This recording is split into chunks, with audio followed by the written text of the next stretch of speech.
सब सेवक पुरुष हैं, अब तुम स्त्री हो, तुम आकर के सेवा करोगी, फिर पुरुष स्त्री कहीं कोई उनके मन में भाव ना आवे, तुम्हारे मन में कोई भाव ना आवे, और तुम्हारी सुरक्षा की भी जिम्मेवारी लेनी पड़ेगी, राजकुमारी हो, हम कैसे कोई सेवा बता दें मंदिर में। अजब कुमारी बोली तो मैं अपने आप कोई सेवा कर सकती हूँ? बोले क्या? बोले मैं खेल खेलूंगी ठाकुर जी के साथ। और अजब कुमारी ठाकुर जी के साथ चौसर खेलती थी। कभी बंधुओं करके देखिए, लूडो होता है ना, लूडो, कभी टाइम मिले, घर पे फ्री बैठे हो, ठाकुर जी के सामने लूडो खोल लो। हरी वाली जो पारी है वो ठाकुर जी की तरफ कर दो, लाल वाली अपनी तरफ कर लो। ऐसा कहते हैं हरी हरावे लाल जितावे। और फिर उसमें क्या कीजिए, ये कोई शास्त्रीय बात नहीं है, लेकिन कर सकते हैं। बंधुओं देखिए, भक्त जो करता है ना वो शास्त्रीय हो जाता है। एक बार अपनी चाल चलो और फिर दूसरी बार ठाकुर जी की चाल चलो, पर चीटिंग मत करना।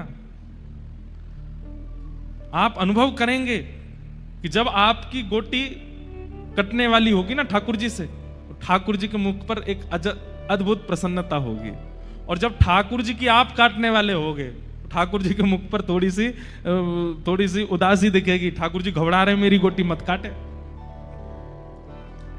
और ये हमने कहां से सीखा? ये अजब कुमारी से सीखा। अजब कुमारी ठाकुर जी के सामने चौसर खेलती है, एक बार अपनी चाल चलती है, दूसरी बार ठाकुर जी की चाल चलती है। अजब कुमारी इतनी निपुण है खेल में, उससे कोई नहीं जीत सकता। लेकिन हर दिन खेल खेलते खेलते खेलते खेलते अंत में जैसे ही अजब कुमारी जीतने वाली होती है, ठाकुर जी को जिता देती है। और जैसे ही ठाकुर जी को जिताती है, ठाकुर जी के मुखमंडल पर एक अद्भुत प्रसन्नता, जिसका दर्शन सब दर्शनार्थियों को होता था। ठाकुर जी मुस्कुरा रहे हैं, ठाकुर जी के गाल गोल गोल हो रहे हैं, ठाकुर जी थोड़े अधर चौड़ा रहे हैं, प्रसन्न हो रहे हैं। लेकिन जिस दिन अजब कुमारी को वापस अपने घर जाना था, उस दिन बोली, रोज जिता देती हूं, सबको लगता है कि आप जीतते हो, पर मुझसे कोई जीत जाए ये किसी में सामर्थ्य नहीं, आज मैं हराऊंगी आपको। और ठाकुर जी के सामने चौसर खेलने के लिए जब बैठी, ऐसी चाल चली, ऐसी बाजी चली कि सामने श्रीनाथ जी के मुखमंडल पर प्रश्वेत आने लगा, पसीने आ गए ठाकुर जी को। बोले आज तो मैं हार जाऊंगा, आज ये जीत जाएगी। और जैसी अजब कुमारी ने देखा कि ठाकुर जी के मुख पे पसीने आ रहे हैं, ठाकुर जी घबरा रहे हैं कि मैं आज हार जाऊंगा,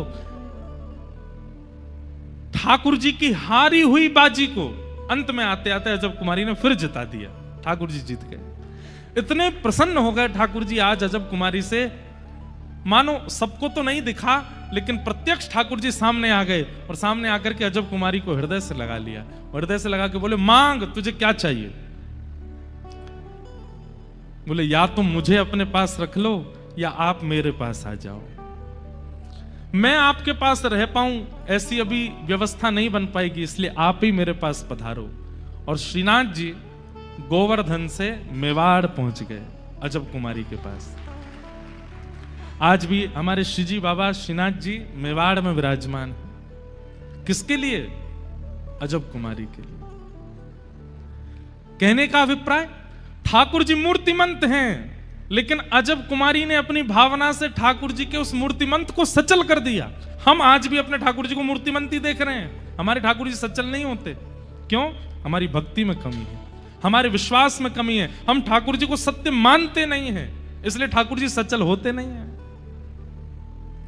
कर्माबाई की खिचड़ी खाने जगन्नाथ जी दौड़े चले आते हैं, सूरदास के पद सुनने के लिए श्रीनाथ जी दौड़े चले आते हैं, कुम्मन दास के खेत में बीज बोने के लिए ठाकुर जी चले आते हैं, और हम कुछ भी करते रहे, ठाकुर जी कुछ करते ही नहीं है। क्यों? हमारी भावना में कहीं कमी है। इसलिए भागवत जी के प्रारंभ में ही बताया गया है, ठाकुर जी को पाषाण मत मानिए, ठाकुर जी को मूर्ति मत मानिए। ठाकुर जी कौन है? सत्य हैं, सचल है। आप कभी भी ठाकुर जी के स्वरूप को देखिए और उसमें यह भाव रखो कि हे नाथ, बहुत देर हो गई, आप एक आसन पर खड़े हैं, थोड़ी देर बैठ जाइए ना, थोड़े आपके चरण दबा दें, आप थक तो नहीं गए होंगे, आप हार तो नहीं। अरे कहां, हम लोगों की भक्ति तो ऐसी, अपने कमरों में डबल डबल एसी लगाते हैं, ठाकुर जी के कमरे में पंखा वो भी रात में बंद कर देते हैं, बिल आएगा। हम कहां से ठाकुर जी का अनुभव कर सकते हैं जब हमारे अंदर इतनी चैतन्य भावना भी नहीं है ठाकुर जी के लिए। तो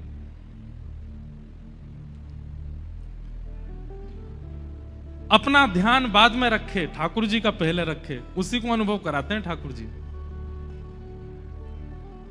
घर में शादी ब्याह आ जाती है तो हम ठाकुर जी को 4 दिन तक केवल चना चनौरी और बादाम पे ही रखते हैं। हमारे घर में उत्सव आता है, व्रत होता है ठाकुर जी का। ठाकुर जी हो के भैया 2 दिन के लिए ये कहीं घूम में जा रहा है, केवल बादाम पर छोड़ जाएगा मुझको। ऐसा व्रत तो दुनिया में कोई नहीं करता जैसा ठाकुर जी करते हैं। कई घरों में ऐसा नहीं करना है। ठाकुर जी को सत्य मानिए, उनके प्रति सत्य की भावना रखो।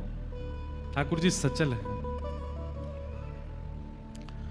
दूसरा, ठाकुर जी कौन है? चैतन्य है। सत्य भावना रखोगे तो ठाकुर जी चैतन्य हो जाएंगे। चैतन्य मतलब वो हाथ भी हिलाएंगे, पैर भी चलाएंगे, नैन भी मटकाएंगे, आंखें बंद भी करेंगे, खोलेंगे भी, खाएंगे भी, पिएंगे भी, हंसेंगे भी, बात भी करेंगे। बस करना इतना है कि ठाकुर जी के प्रति सत्य भावना रखो। सत्य भावना रखोगे ठाकुर जी चैतन्य हो जाएंगे, और जैसे ही ठाकुर जी चैतन्य होंगे जीवन में आनंद आ जाएगा। और एक बात सुनिएगा, जिस व्यक्ति के जीवन में सुख आता है उसको दुख का अनुभव होता है, पर जिस व्यक्ति के जीवन में एक बार आनंद आ जाता है ना, फिर उसको दुख का अनुभव नहीं होता। हमारे वृंदावन में सुख नहीं है, वृंदावन में आनंद है। बिहारी जी के दर्शन के लिए लाइन में लगे महाराज, पीछे से रेला धक्का दे रहा है, आगे से रेला पीछे फेंक रहा है, ऊपर से धूप पड़ रही है, सांस नहीं ले पा रहे हैं, लेकिन फिर भी प्रसन्नता है। इसी को आनंद कहते हैं कि अव्यवस्था है, पर अव्यवस्था में भी आपका चित्त परम आनंद में है। अभी आप सब लोग नीचे बैठे हो, फर्श पे बैठे हो, कूलर किनारों में लगे हैं, बीच में पंखे लगे हैं, वो भी बहुत ऊपर लगे हैं। किसी को हवा आ रही है, किसी को नहीं आ रही, कोई तो अपने किसी कार्ड से ही अपने पंखा कर रहे हैं, पर फिर भी आप इतने प्रसन्न मुद्रा में बैठे हैं। क्यों? क्योंकि आप सुख में नहीं हो, आप आनंद में हो। और भगवत संबंधी क्रियाओं में सुख नहीं होता है, भगवत संबंधी क्रियाओं में आनंद ही होता है। आनंद का मतलब क्या है? अव्यवस्था में भी जो हमें प्रसन्न करता है उसे आनंद कहते हैं। जहां बहुत व्यवस्थित नहीं है फिर भी हम प्रसन्न हैं, उसे आनंद कहते हैं।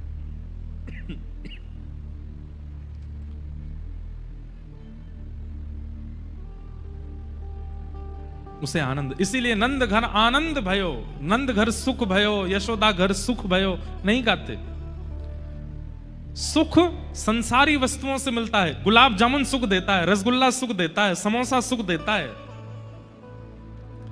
पर अति में अगर रसगुल्ला खाओगे तो दुख देगा, इसलिए वो सुख ही है, आनंद नहीं है। अति में समोसा खाओगे तो दुख देगा, अति में रसगुल्ला खाओगे तो दुख देगा। इसलिए जिसकी अति होने पर दुख परिवर्तित हो जाता हो, सुख दुख में परिवर्तित हो जाता हो, वो आनंद नहीं हो सकता। आनंद किसको कहते हैं? जिसकी अति मिल जाने पर भी वह सुख की वह सीमा कम ना होती हो, उसको आनंद कहते हैं। जैसे ठाकुर जी कृष्ण करनामृत में श्री विल्लु मंगल जी कहते हैं ठाकुर जी कैसे हैं पता है?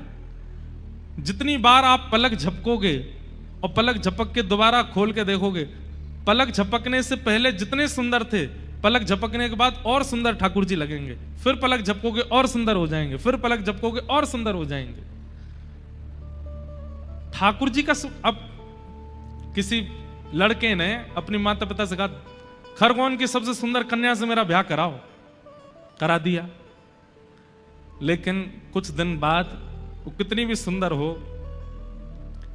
जो उनके पतिदेव हैं वो ज्यादा सिहाएंगे नहीं उनको देख करके। एक आध बार देख लिया ठीक है, अब तो सुंदर थी तो है, क्योंकि संसार की सुंदरता कैसी है, वो प्रतिक्षण, संसार का सुख कैसा, प्रतिक्षण भोग करते करते घटता है, उसका आस्वादन करते करते करते उससे मिलने वाला सुख हमको घटाता है। पत्नी अपने पतियों को ढूंढना नहीं, ऐसी बात है क्या? कहीं पूछने लगो ये महाराज जी कह रहे हैं ये सत्य है क्या है? लेकिन ठाकुर जी का स्वरूप कैसा है? जितना उसका उपभोग करोगे, जितना उसको आस्वादन करोगे, उतना सुख बढ़ता है। आनंदाम बुद्धिवर्धनम प्रतिपदम, आनंद बढ़ता रहता है और इच्छा जागृत हो जाती है उसको आस्वादन करने की। इसलिए ठाकुर जी कौन है? आनंद, सुख नहीं है। अब कथा, आज पहला दिन है, 7वां दिन जब कथा का होगा तो आप सब कह उठेंगे कथा भैया 7 दिन की नहीं, 1 महीना 1.5 महीना की होनी चाहिए। क्यों? 7 दिन में तो कुछ पता ही नहीं चला, 7 दिन में तो कुछ हुआ ही नहीं। और वहीं पिक्चर आप देखने जाओ तो 3 घंटा वाली भी लगती है, कब पूरी होगी, खत्म क्यों नहीं हो रही है। और कथा में ये लगता है कि खत्म क्यों हो गई, विश्राम क्यों हो गई, चलती रहे, क्यों? क्योंकि आनंद है।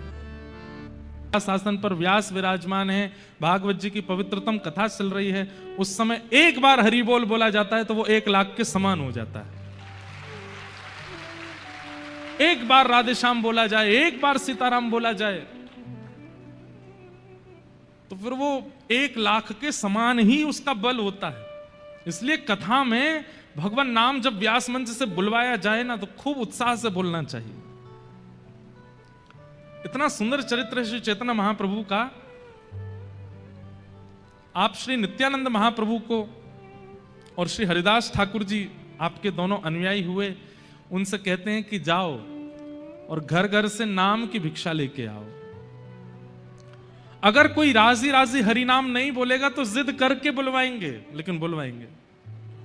तो नित्यानंद जी जाते और द्वार पर जाकर के कहते भिक्षा दे दो। तो द्वार के लोग कहते क्या भिक्षा में चाहिए? बोले हरि बोल बोल दो, बस एक बार हरि बोल बोल दो। कोई लड़ने लगता, ये हरि बोल हरि बोल हरि बोल बुलवाते रहते हो, हरि बोल बोलने से कोई घर चलता है क्या? नित्यानंद महाप्रभु कहते आपको घर चलाने के लिए क्या करना है? तो माताएं कहती हमको सब्जी बनानी है, रोटी बनानी है, चावल बनाने हैं, पति आएंगे आकर के चिल्लाएंगे भोजन कराओ, बच्चे आएंगे बोलेंगे भोजन कराओ। कौन? हम अगर भजन करेंगे तो भोजन कौन बनाएगा? तो नित्यानंद महाप्रभु बोलते मैं भोजन बना दूं, मैं भीतर जाके मैं सब्जी काट दूंगा, मैं दाल बना दूंगा, मैं रोटी बना दूंगा, आप भजन करो। मैं करूंगा आपकी सेवा, लेकिन आप भजन करो। तो कहते ऐसा क्या है इस हरि बोल में कि आप हमारे घर पे सब्जी काटने को तैयार हो, रोटी बनाने को तैयार हो? ऐसा क्या है हरि के नाम में? नित्यानंद महाप्रभु कहते हैं, बोले जिस प्रकार रसगुल्ला बोलते बोलते बोलते बोलते सामने वाले का मुख मीठा हो जाता है, लेकिन रसगुल्ला खाने पर ही उसका स्वाद असली पता चलता है, ऐसे मेरे बताने से तो आपको केवल मिठास का अनुभव होगा, जब स्वयं बोल करके देखोगे तब पता चलेगा कि हरि बोल से क्या होता है। लोग बाग दुनिया में सामने वाले को डराने के लिए कहते हैं फांसी लगा लूंगा, मुझे 1 लाख रुपए दे दो, नहीं दिए तो मैं ऐसा कर लूंगा, नहीं दिए तो मैं ये कर लूंगा, तुमने अगर मुझसे शादी नहीं करी तो मैं नस काट लूंगा। लेकिन यहां नित्यानंद महाप्रभु कह रहे हैं अगर तुमने हरि बोल नहीं बोला तो तुम्हारे द्वार पे ही अपने प्राण त्याग दूंगा। एक बार हरि बोल बोल दो, क्या जाता है तुम्हारा, एक बार बोल दो। तो सामने वाला थोड़ा झिझा करके बोलता, बोल दिया लो हरि बोल। नित्यानंद महाप्रभु बोले अब जब एक बार बोल दिया है तो एक बार और बोल दो। बोले तुमने कहा था एक बार बोलने को, कुछ लग थोड़ी रहा है, तुम्हारे पैसे थोड़ी लग रहे हैं, एक बार बोल दिया एक बार और बोल दो। कोई भी चीज सिंगल नहीं होनी चाहिए, युगल होनी चाहिए, एक बार और बोल दो। एक बार और बोल देते हरि बोल। नित्यानंद महाप्रभु कहते बस अब हम जा रहे हैं, जल्दी जाओ यहां से। तो नित्यानंद महाप्रभु कहते अब हम जा रहे हैं तो कम से कम विदाई तो दे दो हमको। बोले क्या विदाई चाहिए? बोले एक बार और हरि बोल बोल दो। बंधुओं, सामने वाला व्यक्ति जब तीसरी बार हरि बोल बोलता था, 3 बार हरि बोल बोलती उसके चित्त में प्रेम लक्षणा भक्ति प्रज्वलित होने लगती थी और वो तो बस भुजा उठा करके नित्यानंद महाप्रभु के साथ ही नृत्य करने लगता था। उन्होंने 3-3 बार हरि बोल बुलवा करके कितनों को वैष्णव भक्त बनाया। हरि नाम, हरि कथा, हरि स्वरूप की कैसी महिमा है, ये तो तभी पता चलेगा जब उसमें प्रवेश करोगे। केवल सुनने मात्र से काम नहीं चलेगा, एक बार हरि नाम को अपने जीवन में लेकर के देखिए और फिर जीवन हरि नाम को दे करके देखिए, आप उसका अनुभव करेंगे। कैसा अनुभव? शरीर में कितनी भी बाधाएं हो जाएं, पीड़ा नहीं होगी आपको। जीवन में कितनी भी रुकावटें आ जाएं, आपको चिंता नहीं होगी आपको, अगर हरि नाम जीवन में होगा तो। जैसा एक सामान्य व्यक्ति का जीवन होता है वैसा ही चलेगा सब कुछ, लेकिन आप प्रभावित नहीं होगे उससे। ये हरिनाम की महिमा।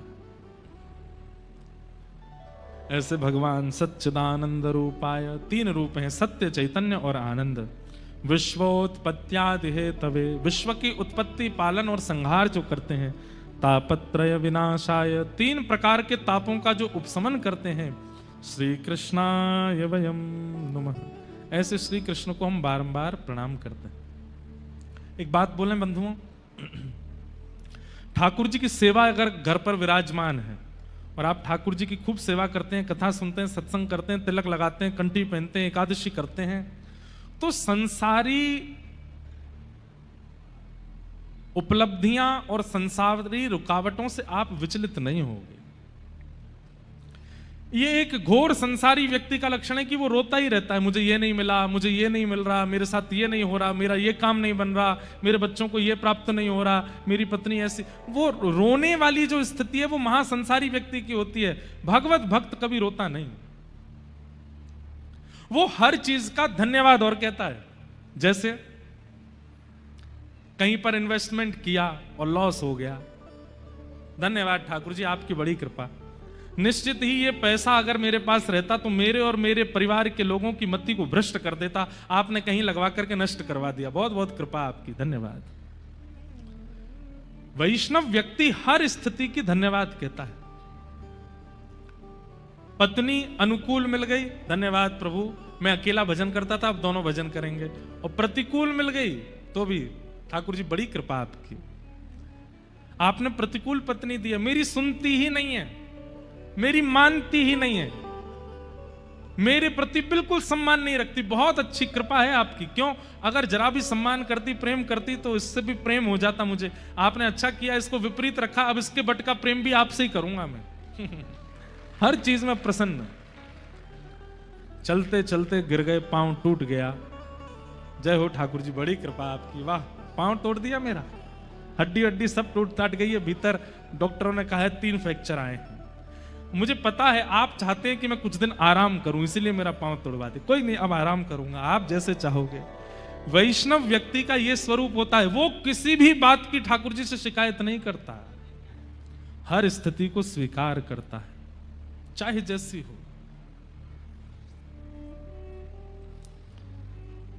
तापत्रय विनाशाय, सुदामा जी ने कभी शिकायत नहीं की भगवान से, मीराबाई ने कभी शिकायत नहीं की कि आपने ऐसा क्यों किया मेरे साथ, गजेंद्र ने कभी शिकायत नहीं की। शिकायतें तो हम करते हैं। और एक बात बोले बंधुओं, ये प्रेम का स्वरूप नहीं है। जैसे कोई कहे आपसे कि मैं आपसे बहुत प्रेम करता हूं, लेकिन सुबह से शाम तक केवल शिकायत ही करता रहता है, ये हो गया, ये हो गया, तुमने ये नहीं किया, तुमने, तो कहीं ना कहीं उसका प्रेम अभी उस स्थिति का नहीं है, इसलिए शिकायत है। प्रेम में शिकायत नहीं होती, प्रेम में स्वीकार होता है। शिकायतें बहुत ज्यादा जहां होती हैं वहां कहीं ना कहीं प्रेम घट गया है, प्रेम थोड़ा कम है, इसलिए शिकायतें। जैसे स्कूल में जब हम पढ़ते थे, अब हमने कोई गलती की, हमारे मित्रों ने देख लिया, कई इतने उद्यमी होते थे, वो प्रतीक्षा करते थे कि कब टीचर आए और हम उनको बताएं। टीचर को पता नहीं चला है कि क्लास में कुछ ऐसा हुआ है, सर वो जो पीछे बैठा है ना बेंच पे, वो ऐसे ऐसे कर रहा था। अरे उनको पता नहीं चला, तू क्यों जाकर के बोल रहा है? ऐसे बच्चे बड़े शातिर, बड़े चालाक माने जाते थे। लेकिन कई बच्चे कैसे होते, लंच टाइम से पहले हमने भोजन कर लिया, चुपचाप, उसने देख लिया, और मान लो टीचर को पता भी चल गया तो भी वो बीच बचाव, नहीं नहीं सर मैंने देखा, इसने नहीं खाया, वो इसकी माताजी बढ़िया सब्जी बनाती है इसलिए आपको खुशबू आ गई होगी, इसने नहीं खाया है, वो बचाते हैं। शिकायतें करने का स्वभाव वैष्णव का नहीं होता। अत्यंत शिकायतें जिसके पास भरी पड़ी हैं वो प्रेमी व्यक्ति नहीं है। इसलिए उर्दपुंड धारण करते हो, ठाकुर जी की सेवा करते हो, कथा सुन रहे हो, वैष्णव पथ के पथिक बन गए हो, भक्ति पथिक हो, तो सबसे पहला काम शिकायतें बंद कीजिए। जो होता है उसको प्रसाद मान के स्वीकार करो। और एक बात और मैं आपको पहले ही संकेत कर दूं, जिस दिन आप ये मन में विचार करोगे आज के बाद कोई शिकायत नहीं, ठाकुर जी कहते अच्छा चलो, उसी दिन से फिर ऐसा खेल खेलेंगे आपके साथ, आप ना चाहते हुए भी शिकायत करने को मजबूर हो गए, लेकिन तब भी शिकायत नहीं की, ठाकुर जी प्रसन्न हो जाएंगे, प्रकट हो जाएंगे, हृदय से लगा लेंगे।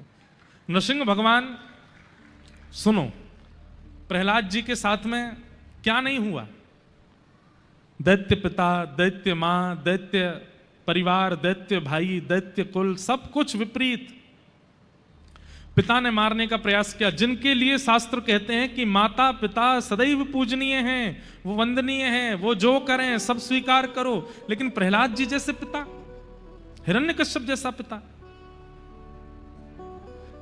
लेकिन प्रहलाद जी महाराज ने कभी शिकायत नहीं की ठाकुर जी से, स्वीकार करते गए, स्वीकार करते गए, स्वीकार करते गए। और उसका परिणाम नृसिंह बनकर के जब भगवान आए तो सबसे पहले प्रहलाद जी को गोद में लेके कहते हैं, प्रहलाद यदि मैंने आने में विलंब किया हो तो मुझे क्षमा करना,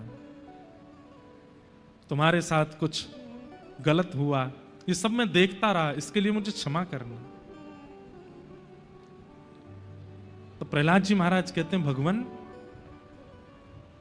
मैं इसमें आपका दोष कदापि नहीं मानता कि आपने इतना समय लगाया आने में, बल्कि मैं तो ऐसा मानता हूं कि मैंने पूर्व जन्मों में खूब भजन किया होगा, 5 वर्ष का भजन मेरा शेष रह गया होगा, वो मैंने प्रहलाद बनकर के किया, और जैसे ही मेरा भजन पूर्ण हुआ आप आ गए।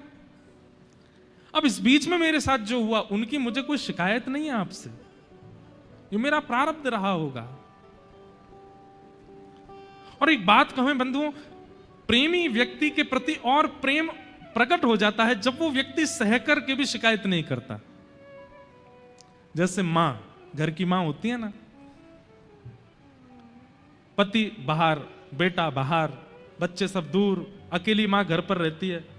जब सब लौट करके आते हैं तो पूछते हैं, मां आप ठीक हो? अब वो मां अपनी अकेलापन बता नहीं पाती कि मैं पूरे दिन अकेली थी, कोई करने को नहीं था, बात करने को नहीं था, आज ये नहीं खाया, आज ऐसा नहीं किया। पर शाम को जब देखती है कि थके हारे बच्चे आए तो क्या, नहीं बहुत अच्छा था, सब अच्छा था, मैं तो पूरे दिन टीवी देखती रही।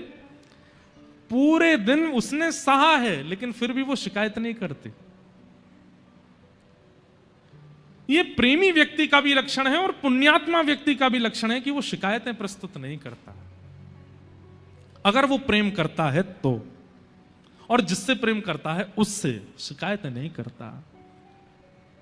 इसलिए हमारी प्रार्थना है, ठाकुर जी से अति शिकायतें नहीं। जल पी लो भैया, शिकायतें नहीं। तापत्रय विनाशाय श्री कृष्णाय वयं नमः। ऐसे सब प्रकार के तापों का उपशमन करने वाले, पूरे जीवन को प्रसाद रूप में हमें प्रदान करने वाले श्री कृष्ण को हम बारंबार प्रणाम करते हैं, वंदन करते हैं। आगे महात्म्य की कथा है, हम जल्दी जल्दी महात्म्य का पूरा सत्र कर दें पूर्ण, सुन के ही जाइएगा। 88,000 सौनकादि ऋषि नैमिषारण्य क्षेत्र में बैठे हैं और तभी सूत जी महाराज का आगमन होता है। 88,000 सौनकादि ऋषियों की एक चिंता है कि मानव का कल्याण कलयुग में कैसे होगा। बंधुओं, एक प्रश्न हम हर कथा में कहते हैं, बहुत ध्यान से सुनिएगा, इधर देखो सब लोग।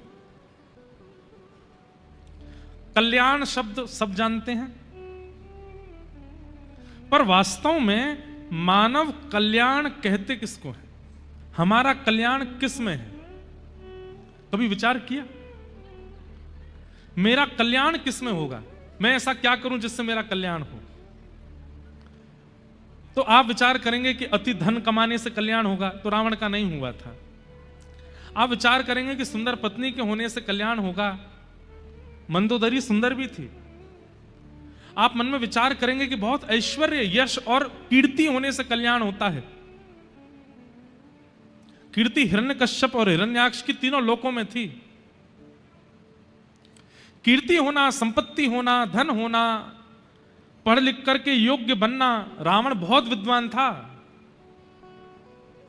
रावण जिस ग्रंथ को देख लेता था, उस ग्रंथ को एक बार देखता था और सारा ग्रंथ उसको कंठस्थ याद हो जाता था, ऐसा विद्वान था।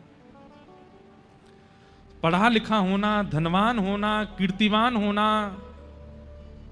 ये सब कल्याण नहीं है। कल्याण क्या है? बहुत ध्यान से सुनिएगा। अपनी किसी क्रिया से, अपने जीवन के व्यवहार से, अपने जीवनचर्या से, अपनी दिनचर्या से आप मां के प्रिय तो बन गए, पिता के प्रिय तो बन गए, पत्नी के प्रिय तो बन गए, पति के प्रिय तो बन गए, बच्चों के प्रिय तो बन गए, सबके प्रिय बन गए। लेकिन कल्याण तब होगा जब हरि प्रिय बनोगे, हरि के प्रिय बनोगे। समझ में आई बात? मुझे हरि प्रिय हैं, हम सबको हरि प्रिय हैं, पर हम सब में हरि को 4-5 लोग ही प्रिय होंगे। यहां जितने बैठे हैं, मुझसे लेके पीछे तक, हम हजारों हैं और हम सबको हरि प्रिय हैं, पर हम सब में हरि को कौन प्रिय है? ये गिनती के 4-5 ही होंगे, और 4-5 भी ज्यादा बोल रहा हूं, 1 या 2 ही होंगे इस पूरे पंडाल में। और जो हरि का प्रिय है उसने अपने जीवन का कल्याण कर लिया। फिर तो महाराज पहाड़ से फेंक दो तो भी प्रहलाद नहीं मरेगा, हाथियों से कुचलवा दो तो भी प्रहलाद का बाल बांका नहीं हो सकता, विष का प्याला मीरा को पिला दो तो भी अमृत बन जाएगा, सूरदास के नेत्र छीन लो तब भी वो पूरे विश्व को दिखा देगा, कालिदास की जीभ काट दो फिर भी उसके छंद, उसकी वाणी पूरे विश्व को ज्ञान दे देगी। क्यों? क्योंकि वो हरि प्रिय बन गए, हरि के प्रिय। हमारे आचार्य चरण, जिस परंपरा में हमारी दीक्षा है, श्रीमद रामानुजाचार्य जी महाराज, वो कैसे हरिप्रिय थे। आज जो माताएं यहां पर नृत्य कर रही थी कथा के प्रारंभ में, उसमें जो पद गाया गया वैसे तो वो बहुत प्रसिद्ध पद है, हेरी सखी मंगल गाओ री, धरती अंबर सजाओ री। वो पद भक्तमाल कथा में गाया गया था। क्यों गाया गया था पता है? हमेशा उस पद का गायन कब होता है? जब घर पर गुरु आते हैं, जब घर पर ठाकुर जी आते हैं तो घर के लोग उस पद को गाते हैं। पर आप आश्चर्य करेंगे, वो पद हमने कथा में पता किन के भाव से गाया? आचार्य चरण, भक्त आया है तब ठाकुर जी गा रहे हैं, हेरी सखी मंगल गाओ री, धरती अंबर। कथा बहुत सुंदर है कि दक्षिण भारत में एक स्थान है जिसका नाम है श्रीरंगम। क्या नाम है? पीलू। श्रीरंगम। श्रीरंगम में भगवान पौढ़ानाथ विराजमान है, ऐसे शेष शैया पर पौड़े हैं। और वहां एक आचार्य चरण विराजते थे जिनका नाम था श्री यामुनाचार्य जी। क्या नाम था? यामुनाचार्य। और दक्षिण में एक स्थान है कांचीपुरम, वहां कांचीपुरम में विराजमान थे श्री रामानुजाचार्य। तो व्यास मंच पर भागवत जी के नीचे आप लोग तिलक का दर्शन कर रहे हो ना, ये रामानुजाचार्य जी का तिलक है। तो रामानुजाचार्य जी के मन में आया कि मैं यामुनाचार्य जी से दीक्षा ले लूं। और उसी समय यामुनाचार्य जी के मन में आया कि अब मैं वृद्ध हो गया हूं, मेरे बाद इस गद्दी पर बैठने का अधिकारी कांचीपुरम में विराजमान रामानुजाचार्य है, क्यों ना मैं उनको बुला करके गद्दी पर बैठा दूं। लेकिन इस बात को जब ठाकुर जी ने सुना कि यामुनाचार्य जी और रामानुजाचार्य ये दोनों मिलने वाले हैं, गुरु दीक्षा देने वाले हैं और ये उनके शिष्य बनने वाले हैं, तो ठाकुर जी को चिंता हो गई। क्यों?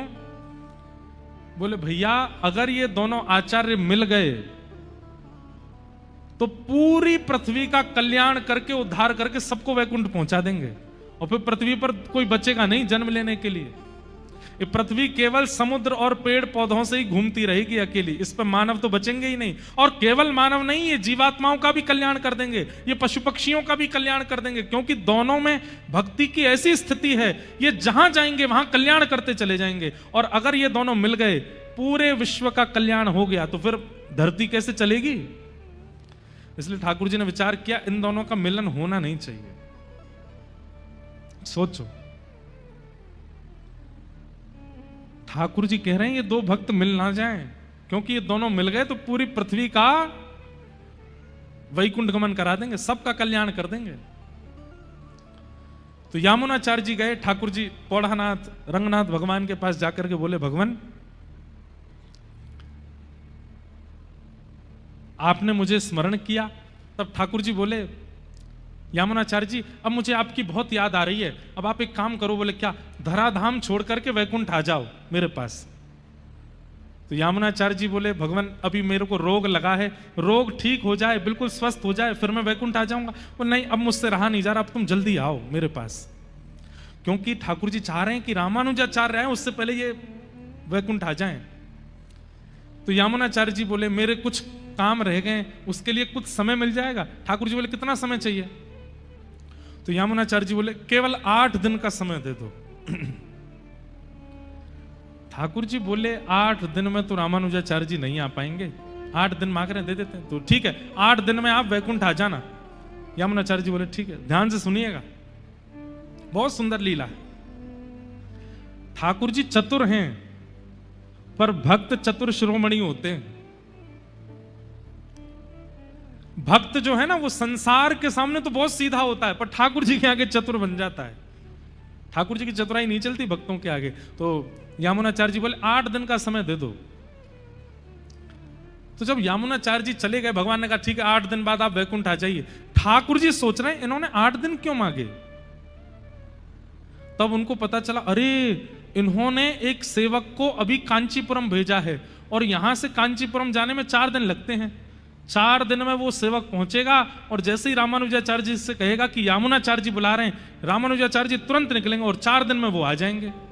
4 दिन जाने के 4 दिन आने के, 8वें दिन ये रामानुजाचार्य जी से मिलके दीक्षा देकर के फिर वैकुंठ आने का मन बनाए हैं। और मैं भी भगवान हूं, दोनों को मिलने ही नहीं दूंगा।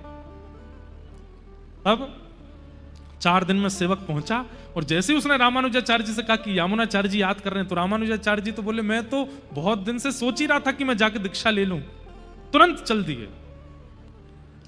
और जैसे ही रामानुजाचार्य जी श्रीरंगम पहुंचे, बस द्वार पर पहुंचे ही हैं कि भगवान तुरंत यामुनाचार्य जी के सामने आके बोले चलो 8वां दिन है आज। यामुनाचार्य जी बोले कुछ क्षण मिल जाएंगे। ठाकुर जी बोले नहीं अब चलो। और श्री यामुनाचार्य जी को रामानुजाचार्य जी से मिलने ही नहीं दिया, ठाकुर जी ले गए। पर यामुनाचार्य, मैंने कहा ना भक्त ठाकुर जी से ज्यादा चतुर होते हैं। तो यामुनाचार्य जी का जब परम पद हुआ वैकुंठ, तो उन्होंने अपने शरीर में अपने हाथ की 3 उंगलियों को बंद कर रखा था। ऐसे हाथ थे। कोई भी व्यक्ति प्राण त्यागता है या तो उसके हाथ खुले होंगे या पूरे बंद होंगे, लेकिन 3 उंगली बंद और बाकी के 2 उंगली खुले हुए। रामानुजाचार्य जी आए तो बहुत रोए, यामुनाचार्य जी के चरणों में गिर करके रोए। सर्वांगीण अंग का जब दर्शन किया, तो हाथ का जब इस रूप में दर्शन किया, तो रामानुजाचार्य जी समझ गए ये निश्चित मुझे कुछ आज्ञा कर रहे हैं। और वो तीनों आज्ञाएं जैसे ही रामानुजाचार्य जी ने बोली, पहली आज्ञा बोली तो पहला हाथ खुल गया, पहली उंगली खुल गई। दूसरी बात बोली तो दूसरी उंगली खुल गई। तीसरी बात बोली तो तीसरी उंगली खुल गई।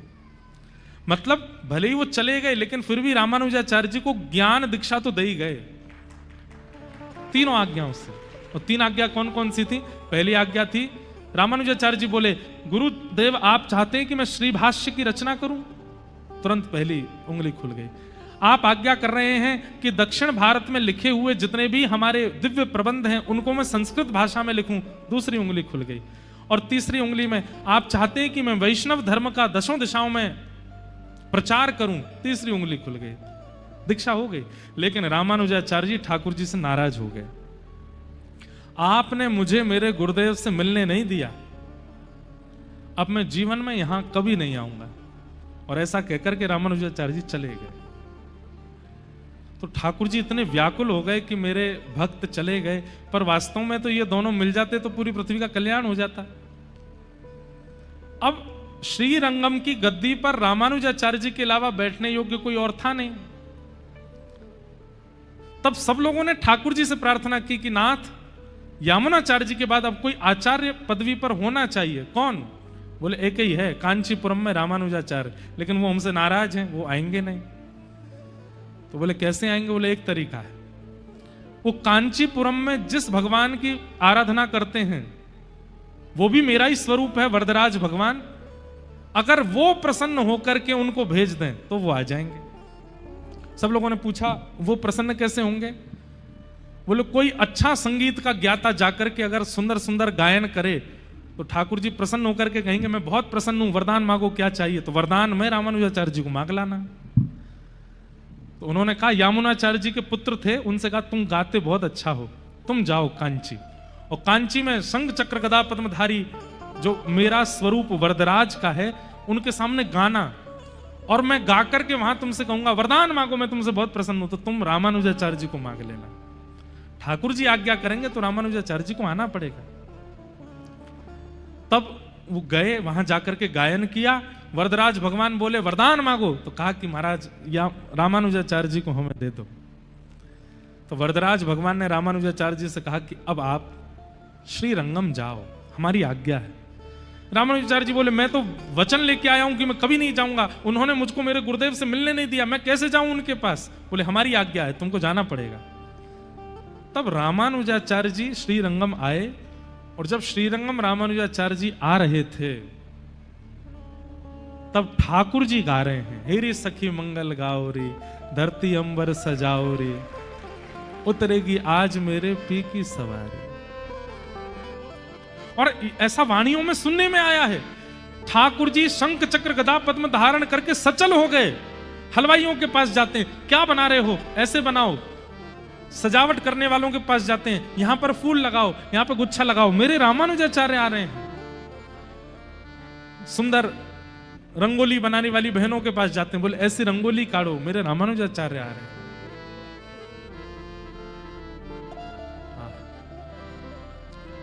ये पूरी कथा मैंने क्यों सुनाई? रामानुजाचार्य जी ने भले ही ठाकुर जी से मुंह फेर लिया, लेकिन क्योंकि ठाकुर जी को वो प्रिय हैं, इसलिए उनका कल्याण हुआ। हरि प्रिय बनो, हमारा कल्याण, खरगोन के लोग हमसे रीझ जाएं, खंडवा के लोग हमसे रीझ जाएं, इंदौर के नेता हमसे रीझ जाएं, भारत के प्रधानमंत्री हमसे रीझ जाएं, देश के राष्ट्रपति हमसे रीझ जाएं, इससे कोई काम बनने वाला नहीं है। जगतपति, जगत नियंता, जगदाधार जगन्नाथ हमसे रीझ जाए, ये हमारा कल्याण है, इसमें हमारा कल्याण है। इसलिए ऐसे विचार, ऐसे कर्म, ऐसी क्रिया, ऐसा भोजन, ऐसा पहनावा, ऐसा सब कुछ करो जिससे वो रीझ है।